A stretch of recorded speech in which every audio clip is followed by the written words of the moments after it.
Hi friends, vans Helsing இந்த அப்படின்ற படத்தோட செகண்ட் பார்ட் வந்திருக்கு. அதோட ரிவ்யூ தான். பட் இதோட ரிவ்யூ ஃபஸ்ட் பார்ட் வந்து நிறையா சேனல்ஸ் நிறைய இதில் வந்திருக்கும். அதான் என்ன அப்படின்னா, ஒரு வேம்பயர் இருக்கும், அதை பேஸ் பண்ணி அது வந்து மக்களை வந்து கொன்று அதுக்கு தேவையான ரத்தம் அதோட சக்தி எல்லாத்தையும் மக்கள்கிட்ட இருந்து எடுத்துக்கிறோம். ஆக்சுவலாக இதுதான் அது. இதுதான் நம்ம ஹீரோ. அவர் முதுகில் வந்து ஒரு ப்ளஸ் சிம்பிள் இருக்கும். ஸோ இவர் தான் வந்து பார்த்திங்கன்னா வில்லன். ஸோ ஹீரோவையும் வில்லனையும் ஒரே நேரத்தில் கொண்டு வரானுங்க. இதில் ஃபஸ்ட் பார்ட்டில் வந்து பார்த்திங்கன்னா ரொம்ப பயங்கரமாக இருக்கும். அதோட எண்டில் வந்து ஹீரோ வந்து ஓனாய் மனுஷனாக மாறிடுவான். ஸோ அதே மாதிரி தான் இது செகண்ட் பார்ட்டில் கொண்டு வந்திருக்காங்க. செகண்ட் பார்ட்டில் எப்படி இருக்குது அப்படின்னா, வில்லனை வந்து மூஞ்சி காட்டல, ஆனால் அவன் வந்து பயங்கரமான சக்தியோடையவனாக இருக்கான். இதுலேயும் அதே மாதிரி தான் மக்களை அழித்து மக்களோட உடம்புல இருக்க ரத்தத்தை எடுத்து அதே மாதிரி மக்களை வந்து இது பண்ணுறாங்க. அந்த பேய்கள் எல்லாத்தையுமே வளர்க்குறதுக்கு சூஸ் பண்ணுறாங்க. இது வந்து பார்த்திங்கன்னா பேய்கள். ஸோ இது தான் வந்து அந்த வேம்பயரோட ஸ்டார்டிங் இருக்குது. ஹீரோவும் ஊனுன்னு சேர்ந்து ஒரு வில்லேஜுக்கு போகிறானுங்க. வில்லேஜில் இருந்த எல்லாத்தையுமே ஆல்ரெடி காலி பண்ணியிருப்பானுங்க.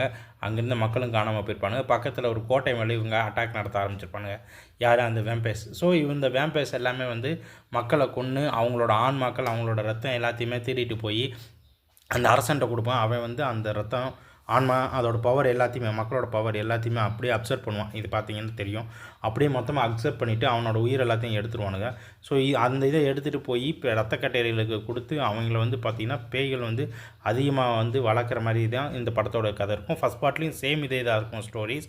பட் இதில் வந்து வித்தியாசமாக இருக்கிறது இல்லை. என்ன அப்படின்னா, இதில் வந்து மக்களை வந்து அதில் கொண்டு போய் ஒரு கூண்டுக்குள்ளே அடைப்பானுங்க. பட் இதில் வந்து டேரெக்டாக அப்படியே அக்செப்ட் பண்ணி அவங்க ரத்தம் சக்தி எல்லாத்தையுமே உரிகிற மாதிரி காமிச்சிருக்கானுங்க.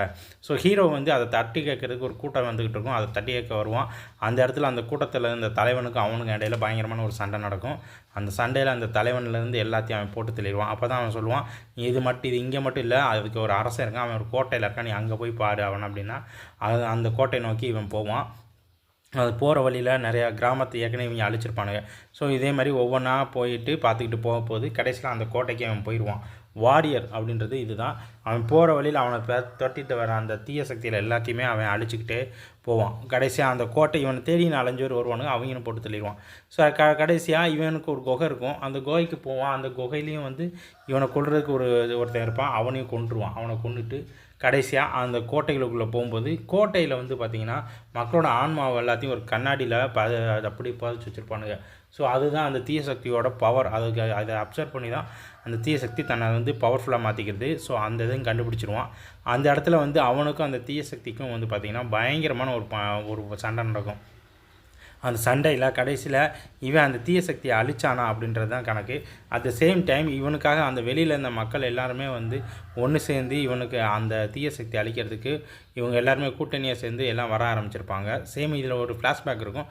ஃப்ளாஷ்பேக்லேயும் அதே மாதிரி தான் காமிச்சிருப்பானுங்க. என்ன அப்படின்னா, இவன் வந்து அந்த பேய்கிட்டருந்து தப்பிச்சு வெளியில் வந்துடுவான். வெளியில் வந்து வரும்போது அந்த இன்னொரு அரக்கன் இருப்பான், அவன்கிட்ட மாட்டிக்கிடுவான். அவனை அதை அழிக்கிறதுக்கு இவன் மூவ் பண்ணி போய்கிட்டு இருக்கும்போது தான் இந்த கிராமத்தில் வந்து அவன் சந்திச்சிருப்பான். அங்கே என்ன அப்படின்னா, இவனுக்கும் அந்த உடம்புல வந்து பார்த்திங்கன்னா ஒரு ஆவி வந்து இது இருக்கும். ஸோ அதை எப்படியா தடுக்கணும் அப்படின்பான். அதுக்காகத்தான் இவன் மூவ் பண்ணி போவான். ஆனால் முடியாது. இவன் உடம்புக்குள்ளேயும் வந்து சில பேய்கள் வந்து பூந்துடும்.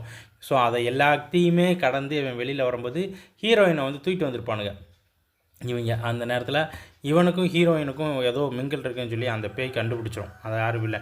ஸோ அவன் வந்து இவனை எப்படியாவது கொல்லணும் அப்படின்னு கொன்றுங்க அப்படின்னு மாதிரி சொல்லும்போது இவன் வந்து சரின்னு சொல்லிட்டு அந்த அரண்மனையில் இருக்கிற எல்லாத்தையும் எரித்து காலி பண்ணும்போது அதுக்கு அடியிலேருந்து அந்த ஒரிஜினல் பேய் வரும். ஸோ கடைசியில் அந்த ஒரிஜினல் பேயும் அடித்து இது பண்ணானா என்ன செஞ்சான் அப்படின்றது தான் படத்தோட மீதி கதை. இந்த வீடியோ உங்களுக்கு பிடிச்சிருந்தா நம்ம சேனலை சப்ஸ்கிரைப் பண்ணுங்கள். நன்றி, வணக்கம்.